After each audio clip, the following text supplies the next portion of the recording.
this is going to go fast, okay? We're going to talk about taking an idea, all right, from your brain and getting it onto paper as a story. So that's what it means, from inkling to ink, story creation.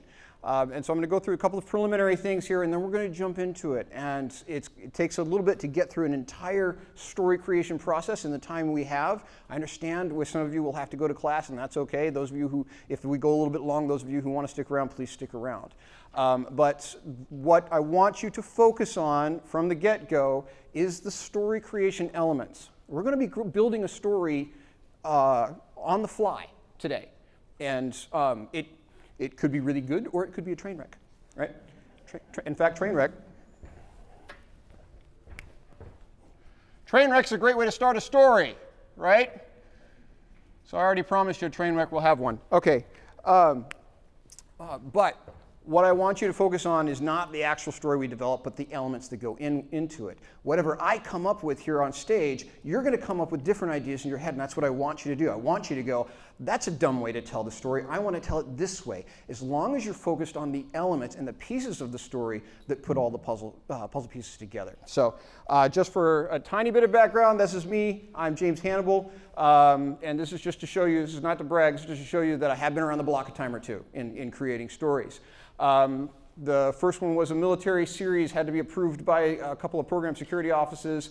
The Clockwork Dragon is the third one in a children's adventure series, lots of mystery, history, and adventure, secret societies, and that's the one that came out a couple of days ago. In the middle, my next series that comes out in the fall is a CIA series, starting with the Griffin Heist, and unfortunately the cover art is still top secret, so I can't show you that. And the one I'm actually writing right now is Chasing the White Lion.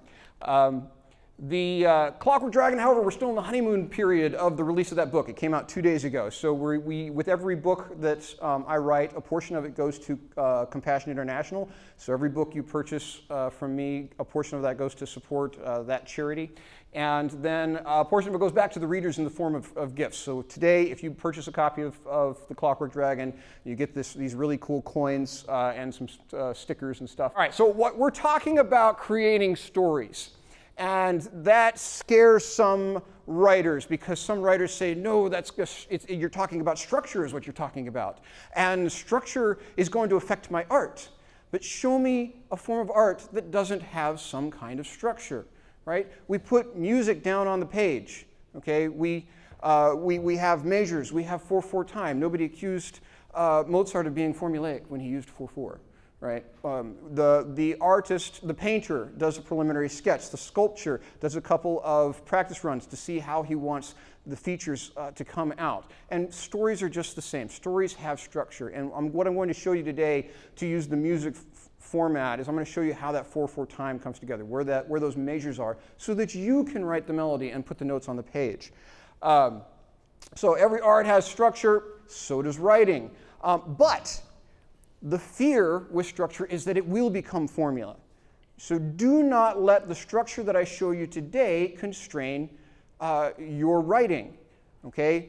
There are 4 pieces to the story. You'll see a slide later. Those 4 pieces are not 25, 50, 75, 100% of the story, okay? You might have these 2 over here, these 2 over here. You might, the story might squeeze up front and be a lot more of this section, all right? This is not formula. I want you to say that with me. This is not a formula. This is not a formula. One more time. This is not a formula, all right? I'm about to go do a storytelling conference with my friend Stephen James. I have to be able to tell him that I made you do that. All right. So what is a story, though? There are 3 parts to the story. Correct? When you tell a story, and it's really beginning to sound like structure already. When you ask your teachers what's in a fictional story, they'll tell you there's a beginning, a middle, and an end. Okay? What we're going to do today is expand on that. So what's a beginning and a middle and an end, though? I mean, this is Hovercat, right? Hovercat has a beginning, a middle, and an end, if you can see it on the darker slide. I can't turn in Hovercat when my teacher or my professor asks me to turn in a story. I can't hand a picture into my publisher. So what does it mean when we say beginning, middle, and end? Well, we're talking about this. We're talking about this structure right here. This is the beginning, this is the middle, and this is the end. That on the slide is my beat board from the 4th Ruby. And so you can see those 4 pieces. All right, I'm not using it as a formula, I'm just knowing where the pieces fit together. And there's a reason for this. What's the origin of this structure? Why are we using this structure? Why does Hollywood use this almost religiously, a little bit too formulaic for Hollywood? Show me hands, who has heard of the hero with 1,000 faces? A couple of you? All right, your professors will now be telling you about a hero with 1,000 faces. All right, Joseph Campbell, all right, wrote this in 49.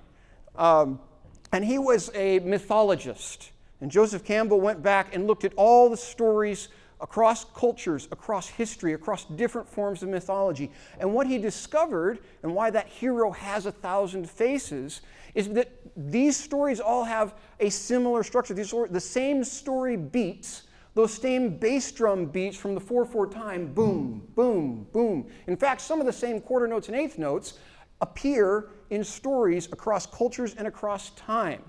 All right? It seems that these stories are ingrained in all of us.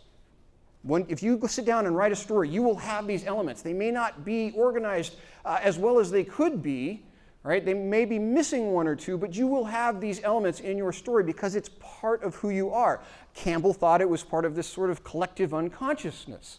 Collective unconscious. I feel that it's more that we were created with these story beats in us because they're part of our story. And if you want to ask me about that later, go ahead. But whatever you believe of how these story beats came, they're there. They're in us. And that's how we connect with readers. Christopher Fogler revised, kind of brought that back to life in '92 with The Writer's Journey. He was a Disney writer who suddenly sort of rediscovered the hero with 1,000 faces in Campbell.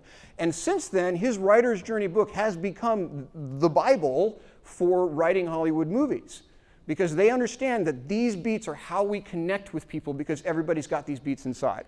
All right, and then Larry Brooks went on with Story Engineering 2011. If you're going to write commercial fiction, you need to read that book. All right, so this is what our beat board looks like. And what I want you to see on this slide is that there's not a straight line. These are our measures, right? All right, boom. 1 measure, 2 measure, 3 measure, 4 measure. There are bass drum beats in there. Boom, boom, boom, boom. There's a few quarter notes and eighth notes. All right, this is our melody. This is called an outline. And then you're going to fill in, you're going to do this and create your own melody, and then you fill in later with your harmony and your chords, and that's how you put a story together. Well, what I want you to see is that no song is good if it's one long rising note, right? That's not a good song, right? Neither is one long falling note. Okay, that's a tragedy. It's not only boring, it's sad. We like stories. We connect with stories that have the ups and downs. So what I'm looking for here is that roller coaster ride. I'm not going to write them down in that diagram in that fashion, but what I want you to understand is each of these points that I show you, they're ups and downs, and we like that. We like our heroes to have wins and losses. We like to feel that with the hero. Okay, so we're going to jump into our story, and I'm going to use some examples along the way. So again, I told you we were going to do Inkling to ink. We were going to do the idea to the page. And this is how it goes. So before we started today, I came up with some basic story elements. We call these the elements of fiction, right? You've heard of them: character, plot, setting, and theme. Okay, so we're going to start with those. And my idea was I want to write a story about an Austrian violinist. That's the idea. That's the one single inkling that I started with. And yeah, I put a little bit of thought into this, but not much, so that's where the train wreck comes in. Okay, so I said, okay, I want to write about Clara in Austria. All right, that's my setting. Maybe pre-World War I, because historical settings are fun, and I want to make her a violinist just to throw a challenge in there. All right, who's going to be Clara's villain? Well, first of all, I need to know what my conflict is, and so I took this, that, and I went to, okay, kidnapping. Let's make this a kidnapping story. We could make it just about anything. All right, well, who's going to be my villain for the kidnapping? Well, it's going to be a guy named Dragu, because it sounds really evil. And then what's my theme going to be about? And after just a little bit of thought, I think this story is going to wind up being about truth. All right, so we jump into the very beginning, right? Beginning, middle, and end. That's what I promised you. So we call the beginning the orphan stage. We do that because we like to isolate our heroes. Okay, famous one, Luke Skywalker, right? Starting on Tatooine in the first movie that was made, all right? And he's an orphan. He's with his aunt and uncle. He's in this isolated desert planet. We really, really hit that orphan stage on the nose. We don't have to go that obvious. A lot of writers do.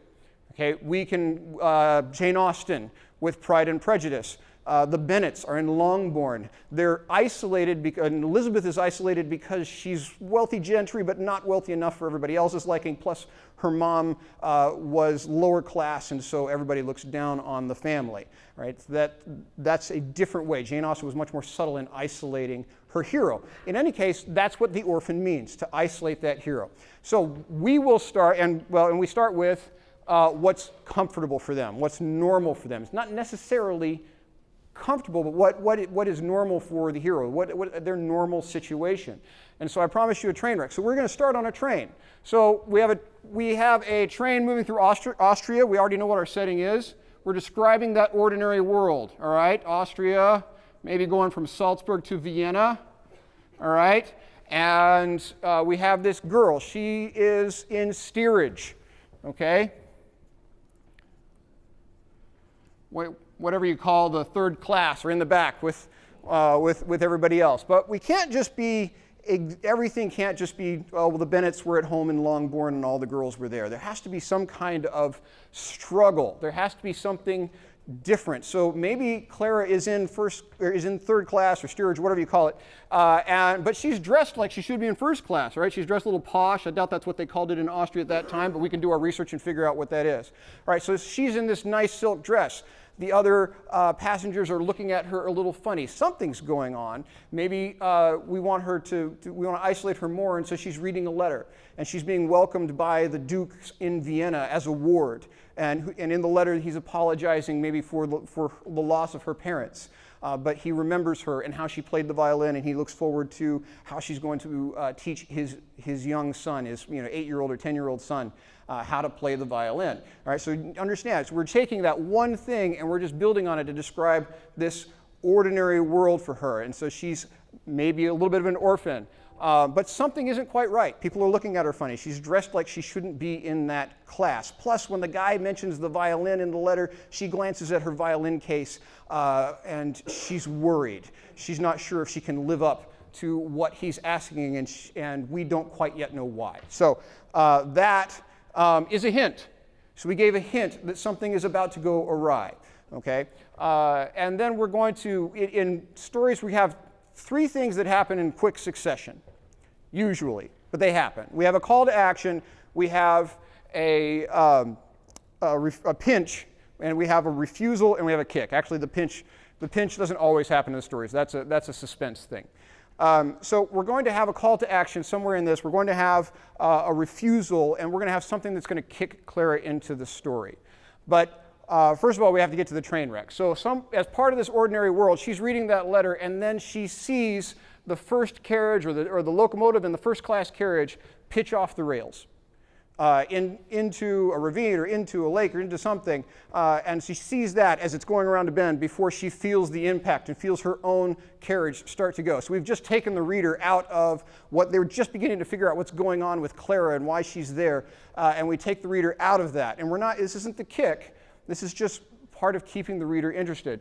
And so, the carriage dumps over. We have dirt coming in, glass, and maybe some water. There's our train wreck. And we end the chapter there. So we started with the ordinary world, but we didn't have to keep going with it. So maybe Clara. Let's see. Yeah, maybe Clara and coming out of that, we get her out of the water. She survives this train wreck, and there's someone there to help her. We're going to introduce another character. We're going to put him over here because it doesn't always appear until later.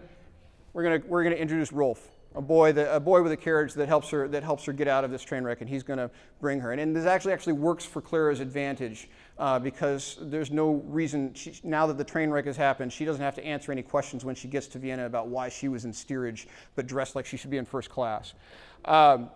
So we can use that. We're back to the ordinary world phase in the next chapter, and we're talking, and now Clara is learning with Rolf.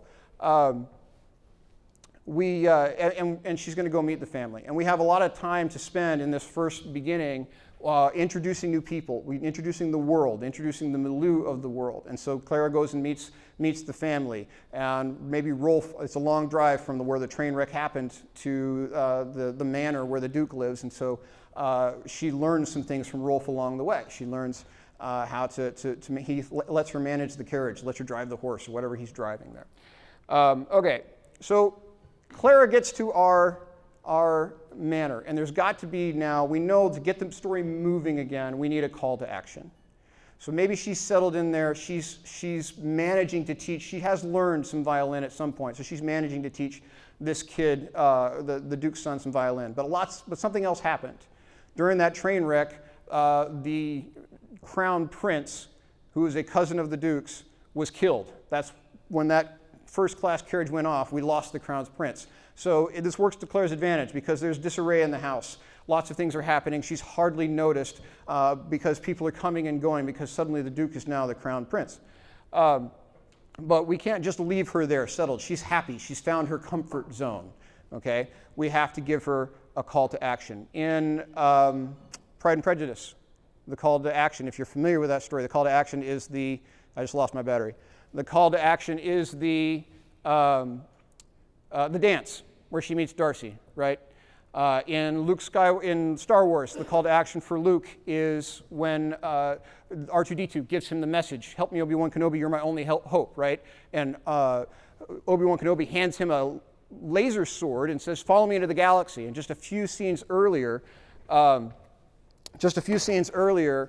Luke has told us that he wants to go off into the galaxy. But what does he say when Obi-Wan gives him the opportunity? He says no. We've just spent some chapters in Pride and Prejudice saying that the girls need to get married. And we actually get the refusal from Mr. Darcy in that when he spurns Elizabeth, and she wants nothing to do with him after that. So we give our hero an opportunity to do what's going to take them into the story, and then we have a refusal. That refusal serves a purpose. And sometimes we call it the reluctant hero. Sometimes we have a hero that wants to jump into the story, and the refusal needs to come from somebody else, like Mr. Darcy. Okay? So the refusal serves a purpose. It's the warning sign to the reader. Something will go awry. Bad things will happen if you turn the page. We've got the big sign, dangerous curve around the bend. And we as human beings, we want to look around that bend. So your readers will do the same thing. You warn them bad things are going to happen. They're going to turn the page to see what bad things happen. Right? You make a promise to them. So we need a call to action for Clara.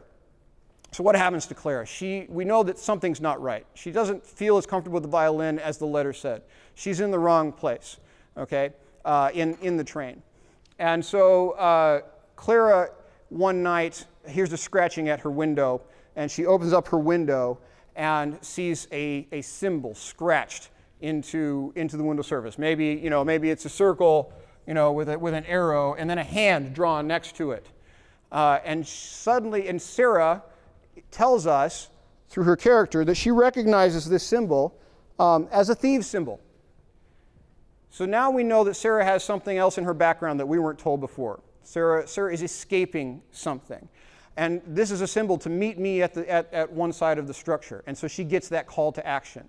All right? And maybe she goes down and to see who knows about her past. And she finds there Mr. Dragu, right? So the call to action is the sign, all right?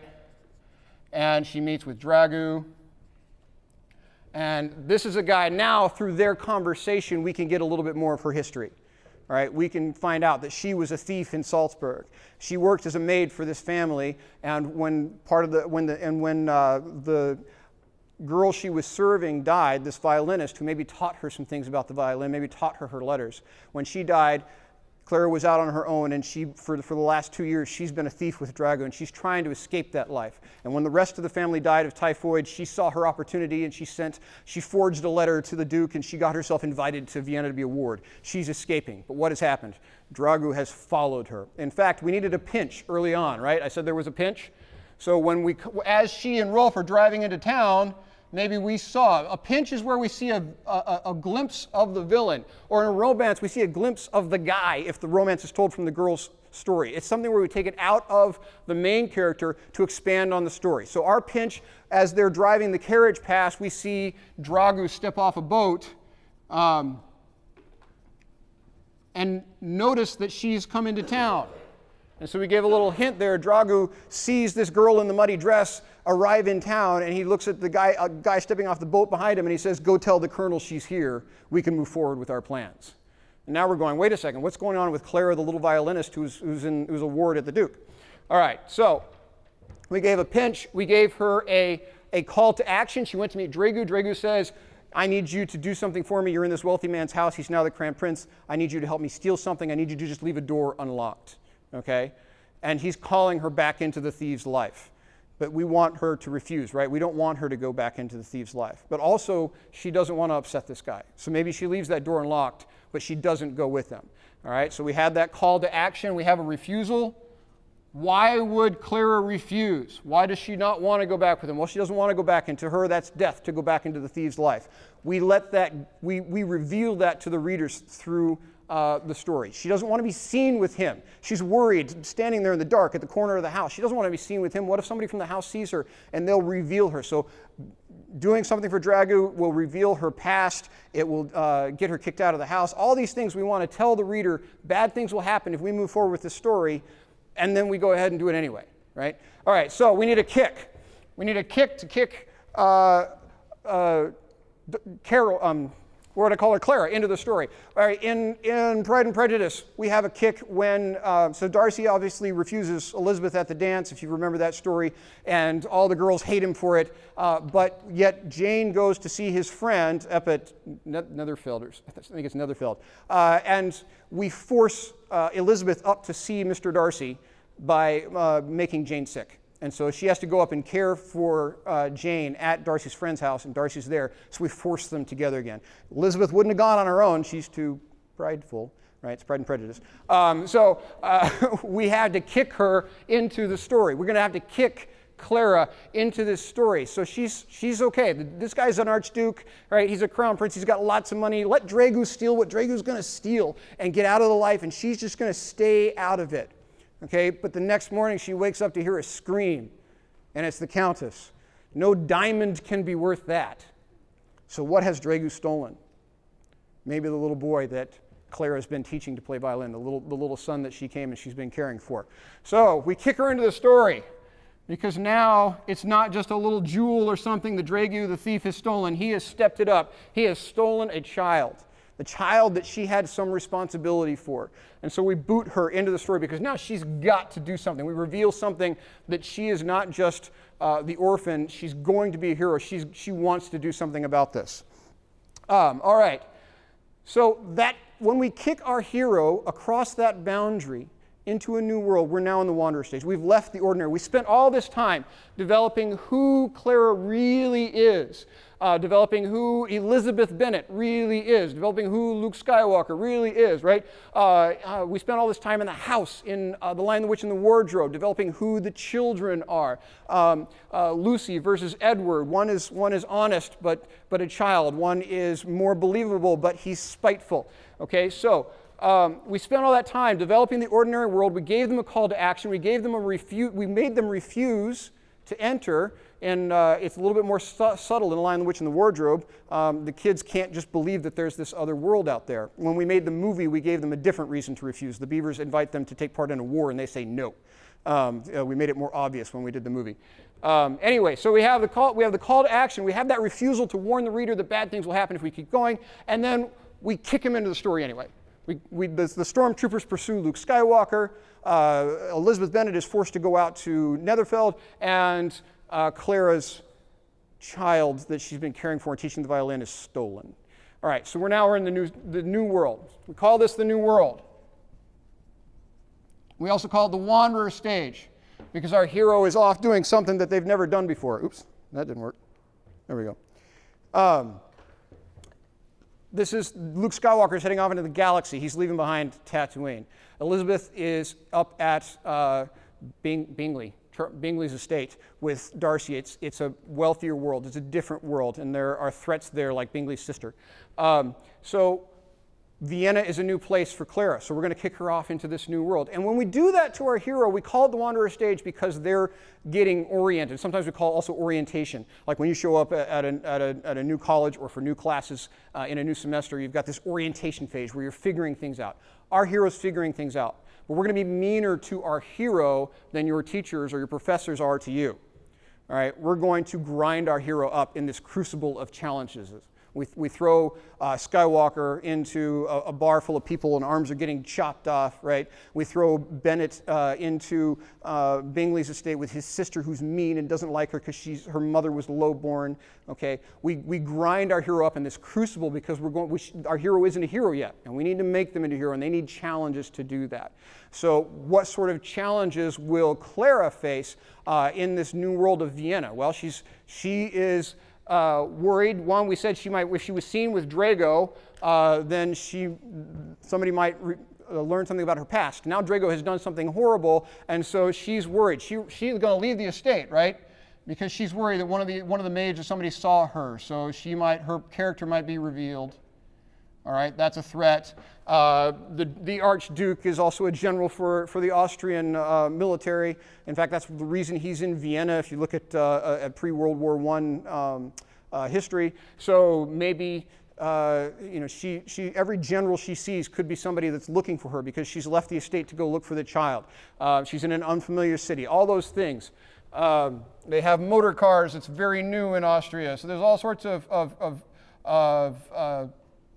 challenges and scary things for poor Clara while she's desperately looking for this child.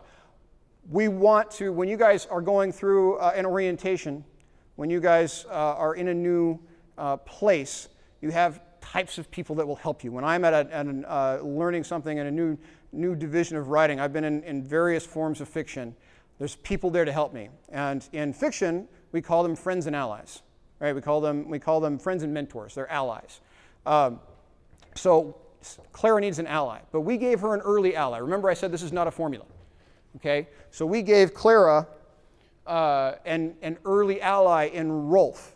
He's the only guy she knows in Vienna, so maybe this is the guy that she wants to help her. So we go to Rolf as an ally, and he's going to help her, and I'm going to move this along quickly. You've got lots that you can say as Clara is stumbling through Vienna looking for this child. You have lots that you can include. She's dodging military members who might be looking for her under the Archduke's orders. She's dodging the police, and she finds Rolf, and he's the only guy she knows, and so she calls on him. But she's not yet willing to tell him the truth about her past, right? Because maybe there's some romance between her and Rolf. Okay, so we need another ally. So Rolf takes her to, if there's anybody who knows where the criminal element will be, it's this guy I know in a back street. He's an old ship's doctor, had to retire from the sea because he's down to one leg. So, all right, one-legged ship's doctor that they go and find who runs a pub or something like that. Every story needs a one-legged man. Why is he one-legged? Why did I do that? It's not just random, okay? I need Clara to be isolated in the future of the story, and I know that going in. So I gave her a mentor that could help her, but not too much. What's the guy's name? I don't know. Wolfgang. Wolfgang, the one-legged doctor, ship's doctor, right? Who runs a pub in the town. Wolfgang can't be the guy that runs out to the Duke and tells him everything's going to be okay, we're going to find your son, that kind of thing. Wolfgang can't solve things for her. So I gave him some kind of malady. I gave him some kind of limitation that's going to prevent him from solving the problem for our hero. All right, we call this the approach phase. We've got allies now. We're beginning to get an idea. Rolf is helping her feel oriented as a wanderer. She's not as confused. The challenges, the crucible of grinding her up is settling down. And so now we're beginning to develop a plan. In Star Wars, we develop a very quick plan. Okay, let's all jump in the Millennium Falcon and we're going to go straight into the Death Star and rescue the princess. It's not a very good plan. It's not always a good, it's usually not a very good plan at the very beginning. Mrs. Bennett, Elizabeth's mother makes all kinds of plans to get her daughters in with various men. And we see Mr. Collins arrive, the guy who gets the entail, the guy who's going to get the inheritance. If you guys are familiar with Downton Abbey, it's just Pride and Prejudice in reverse. Watch the first 3 seasons. And then you'll understand the whole idea of she will have nothing if she doesn't either marry the guy, Mr. Collins, who actually is going to inherit from her father. So we're making plans. They're usually not very good. We're letting the reader know that. We're making that obvious to the reader. Bad things, again, are going to happen because that dangerous curve sign makes us want to turn the page. So Wolfgang perhaps says, oh, I've seen that symbol, that hand symbol you're talking about on a guy's arm. He came in here and I treated him for a cut or a stab wound or something like that. Well, can you tell us where he went? No, but he did have some sort of powder on his boots. He had this white powder on his boots, and so that's a clue. We don't just tell them exactly where to go, we give them a clue. But maybe Rolf knows. There's only one place in town where you find that. Okay, it's near the old limestone walls of the old Byzantine fortress, because Vienna is a very, very old city. And that brings us to something. Maybe. There it is. We also might throw another pinch in there. Might throw another view of Dragu carrying the kid down into some dark place, talking to his friends, and we're getting the idea that Dragu has something bigger in mind than just a ransom note for the Archduke. So that would be our pinch. Our pinch in a romance, again, would be going back to Darcy talking to Bingley about not marrying Jane, which is a betrayal to us as the reader who were in favor of the Bennets. So this all is taking you towards the centerpiece. This is where we have gone from the beginning. We've got to the beginning of the middle, and now we are at the actual middle of our story. And again, this is not a formula. Say that again. This is not a formula, right? Okay, so this isn't going to be 100% right in the middle of your story every time. It might be a little bit over here, but it's the center of how we view these things. This is where something that we call happens, that is the death and the resurrection in the story. It's a major change where our hero goes from wanderer to soldier. It's telling that every story has this death and this resurrection. But that has to happen in this cool centerpiece setting. In the Greek mythology, it's Hades, it's the underworld. In Star Wars, what is the big centerpiece setting? Everybody shout it out. What's the big centerpiece setting in the middle of every Star Wars movie where all the bad stuff happens?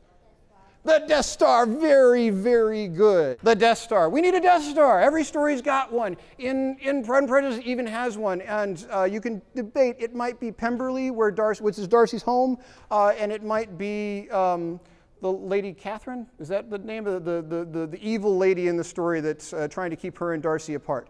Mr. Collins' patron. So it might be that estate where Mr. Collins lives, and I think it's Lady Catherine lives, or it might be Pemberley in that story. In The Lost Property Office, one of my books, it's a giant well of books that may be bottomless, and there might be a dragon down there. We don't know. But you have this big, great centerpiece that's a tent pole that's holding up that middle of the story where they tend to sag, because we need something really cool to look at, because really bad things are about to happen to our hero.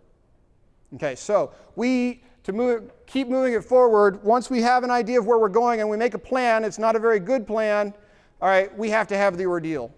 We head to the Death Star. What happens to Skywalker in there? He gets captured, of course. They get the princess out, but then he gets captured and he winds up in the trash compactor. Okay? We have with Darcy and Elizabeth, our death scene is where he proposes. That's the one thing we're hoping for in this whole book. Dude proposes and she says no.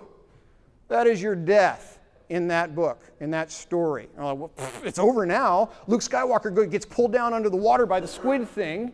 And if you're watching that movie for the first time in the 70s, you're going, he's dead. We had a hero, now I guess it's going to be Solo, Leia. And then out of the blue, he pops up again. So this is, we said we have these Byzantine ruins, this old Byzantine fortress somewhere on maybe in the outskirts of the underneath of Vienna, because it's an old city. That's a great place to have this, that's a great centerpiece for a story. So they're heading there to see if that's where Dragu has taken the child. But will they make it? No, of course not. They can't just go in there. The tractor beam grabs the Millennium Falcon, or they park that thing. The proposal happens, and she says no. And for Clara, they're going to get captured. So right here we have our ordeal, and then we have our death. So right here at the bottom point, and remember that big roller coaster chart?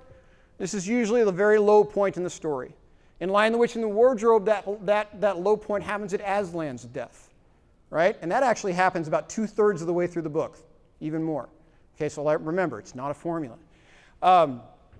So she gets captured. Maybe they grab them. There's a fight. We got to have an action scene. It's a suspense novel. Rolf is fighting, right? Okay, she throws an elbow, knocks a guy, but they get captured. All right, Rolf screams. She doesn't see what happens, but she sounds like he's injured. And they get bags thrown over their heads, and they're dragged. And through the material of the bag, we're seeing lamplight. We're seeing walls. We're seeing mud at our feet. And the next thing we know, she's in a prison. Okay, so for Clara, we're going to put her in a prison. I can't spell prison. And so the next thing we know is she is the little boy is there at her feet. Rolf is leaning against the wall, bleeding from his shoulder and a little bit listless. And she's standing nose to nose with Drago, which is death for her. Okay, back to being with Drago, that man she was just trying to escape by coming to Vienna. And between them are rusty prison bars. Okay, and he gives her the opportunity to join him, to rejoin this life, to help him. He promised her that this is not just about a ransom of that little kid over there, who happens to now be the son and the future crown prince for the Empire of Austria. Okay, this is not just about a ransom. This is bigger, and he's going to be a big man, and she needs to be with him, or would she rather be in this muddy cell? Okay, and so for our hero, this is a turning point. This is a moment of decision. She has been a pretender for so long. She forged that letter. After she left the house when that girl died, and then when the parents died later on, she forged that letter. She was a thief in their household, even if she was pretending not to be. Okay, now it's time to own her truth. Remember, I said I wanted this to be a story about truth. Okay, so she refuses Drago. And of course, he leaves her to rot in that prison. We got to get her out somehow. And it's a suspense, and it's an action novel, so we got to bring in something cool. So maybe, how is she going to get out of this? And in your brain, you're thinking, the escape comes next. Okay, how am I going to get? Where's my rebirth? How am I going to get? What's going to happen to Elizabeth after she rejects Darcy? What's going to happen to Luke Skywalker? How are they going to get out of the trash compactor? How is Clara going to get out of this prison? And so she was teaching this kid violin, right? And maybe when the kid was showing to his parents, a string broke. And so the kid, and she told him something that the girl that she's impersonating, the real Clara, long ago told her. Well, you should always carry. Do violin strings break? Do they snap? Yeah, okay, so maybe you should always carry spare strings. And so Clara, they've taken Clara, everything that Clara has, they've taken everything that Rolf has, but nobody thought to search the little boy. And because she told him, and we thought of this just now, right? That's the beauty of outlining a story, because now we can go back into our story and go, oh yeah, somewhere in this ordinary world scene, we need to have the string break, and we need to tell the kid to carry violin strings. And your reader's going to pass right by that. They're going to see that. They're going to go, oh, that was a nice caring moment. But they're not going to think about that until that moment when she says, hey, do you... And the kid says, will these help? And he pulls out the violin strings. You told me to carry these. And she's a thief, of course, so she can turn those and twist those keys into a lockpick, and it's an old iron lock, so she's able to get out of there. And so when the guards aren't looking, we have a rebirth. She had a character rebirth when she rejected Drago. We have a plot rebirth when she escapes. And we've just crossed another boundary. Now she's a soldier. She took charge. It's not Rolf leading her. It's not the old one-legged guy. All right, remember Wolfgang? Don't forget about Wolfgang. It's not Han Solo and Princess Leia leading Luke around. It's Luke is the one that grabs the communicator and tells R2-D2 to shut off the trash compactor. Clara is the one that figures out how to unlock the lock, but she's given that clue by the one pure thing so far in the story, which is the little boy. So we have a rebirth, and then we have an escape. That's our resurrection. And we get a reward. She's got new knowledge. This is not just about a kidnapping and a ransom. There's something bigger afoot. She needs to tell the Archduke, and she got the boy back. So that's a reward for her. Luke Skywalker got the princess and the plans for the Death Star, right? We had Elizabeth leaves that situation and very quickly gets new information about Darcy. Plus Bingley is preparing to propose to Jane. So we get these rewards as we move through the story. Then we get our escape. So there's lots of action that you can write there. She's dodging the guards and getting out of the Byzantine prison, but now she has two things going on. She's got people that she thinks are looking for her and the child, and she's got the child with her, so it looks really bad. And she's got an injured Rolf, and she's got the thieves looking for her now once they find out that she has escaped. So she has got to get back to the manor, or maybe she knows that the Archduke, because he's now the crown prince, is at the palace on the other side of Vienna. Can she get that far?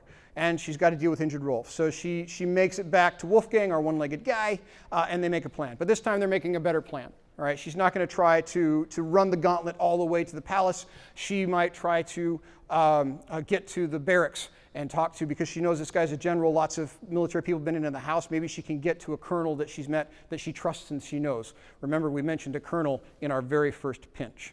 Okay? If she can get the boy to the colonel, the Archduke trusts him, and not be seen. If the boy can just walk in, maybe Clara can go back to that life in the Archduke's household, and nobody will ever know. Maybe our hero is still hanging on to that idea. Elizabeth is still hanging on to her pride, right? But of course we can't let that happen. We might show a little pinch. We might show a scene of Darcy doing something. In this case, we forgot about Wickham in Pride and Prejudice, who's also doing bad machinations there. So we might show that. We're going to add to our story with a little pinch, taking it outside of the character's view. And then, you guys familiar with R.L. Stine? You guys have heard of Goosebumps, maybe? He's a children's writer, okay? But some of you might have seen the movie. Right? Mr. R.L. Stine says every story doesn't have a beginning, a middle, and an end. Right? In the movie, he says that. He's kind of adopted that in his creative writing classes now. Because it's what he does. Every story doesn't have a beginning, middle, and an end. It has a beginning, a middle, and a twist. Okay? And this is really a barrier. This is a challenge. We do need to give a final obstacle.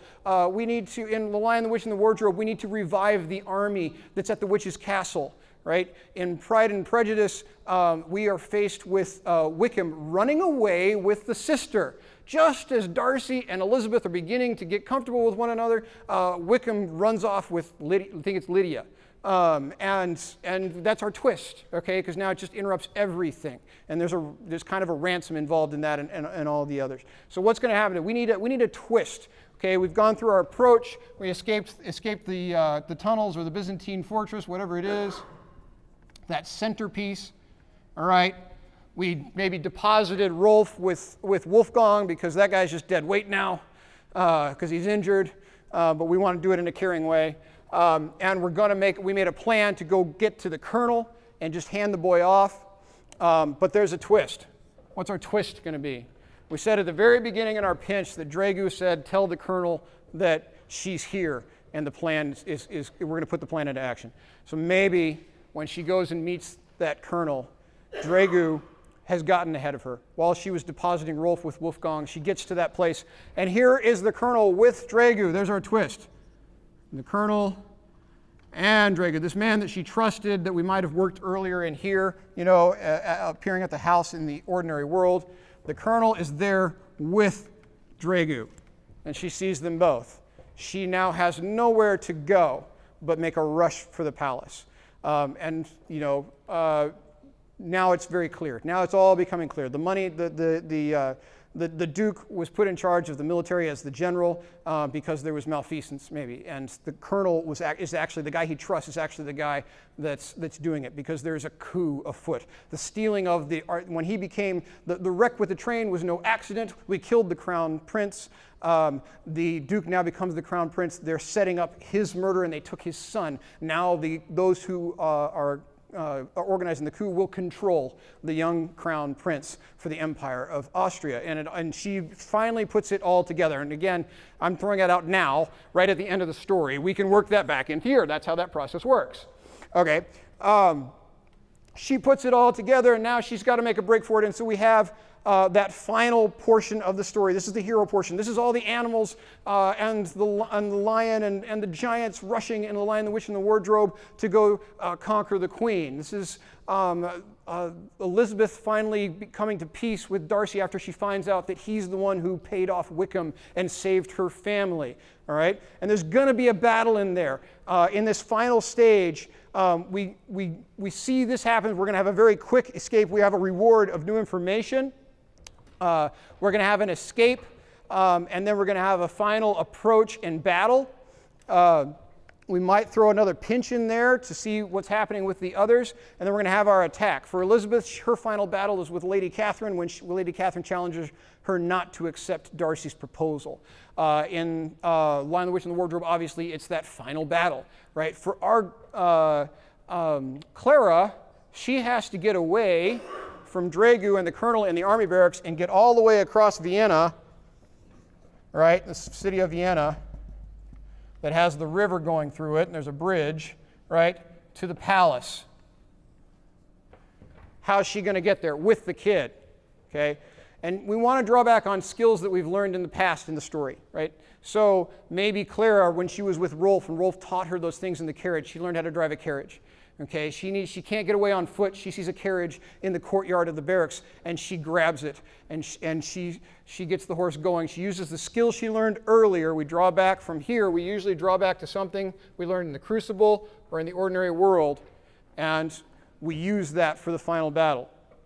In Lion, Witch, and the Wardrobe, Peter uses the skills he learned fighting the wolf in the book, I think, and in the movie. And becomes a knight and a commander. He uses those skills. Clara is going to use her horse skills to drive the carriage, and so she escapes, and we can have a great final battle scene. It's a chase. We have Dragu on horseback galloping after her, and she's got the kid on the carriage, and man, this thing is clunky, and she looks in the back, and what does she see but powder kegs? This was all part of the plan. They were going to blow up the palace or lead the troops, something like that. So now this is our action scene. She's got her carriage full of powder with a lantern dangling on the side of it as she's galloping across Vienna. We've got the Dragu chasing after her, and there's a whole army of the colonel's loyal troops ready to take over the empire because they thought they had the kid. And so she gets to the bridge, and very quickly, as she's driving across the bridge and she's fighting, Clara's not the kind of hero that stabs somebody or kills somebody, right? She's a violinist. All right, this is not her thing. Darcy was not the kind of guy. If I had written Pride and Prejudice, Darcy would have stabbed. It would have been a duel, right? Boom, Wickham's done. Darcy gets to keep his money, right? But that's not the kind of hero that we were making there. So for her, in the battle, the lantern falls into the carriage. And lights the carriage on fire with all these powder kegs back there. All right, and so very quickly in our final battle, Clara has to dive off of the carriage, and the carriage explodes with Dragu running past it as she falls into the river. And we learned in the very first scene that she can swim because her steerage carriage went into the edge of a lake or river or something like that. So we grab the kid and we dive off of the carriage. The carriage explodes, blows up the bridge, delays the army. Clara saves the day. Yay! But that's not what victory is yet for her, right? She stopped the main plot, but victory for Clara looks like being in that household, where she was in that comfort zone, right? At the very beginning, she was in that nice household with that nice family, teaching that kid violin, and she thought she had it all great till Dragu showed up. So victory for your character is not what victory is to you, the writer. So now Clara has to, what did we say the theme was? It's truth. Theme in Pride and Prejudice, right? We have to overcome our prejudice. So Darcy and Elizabeth at the end, she accepts him. Okay, victory, she gave up her pride in that victory, right? In Elizabeth's victory early on, it would have been keeping her pride and getting a good match.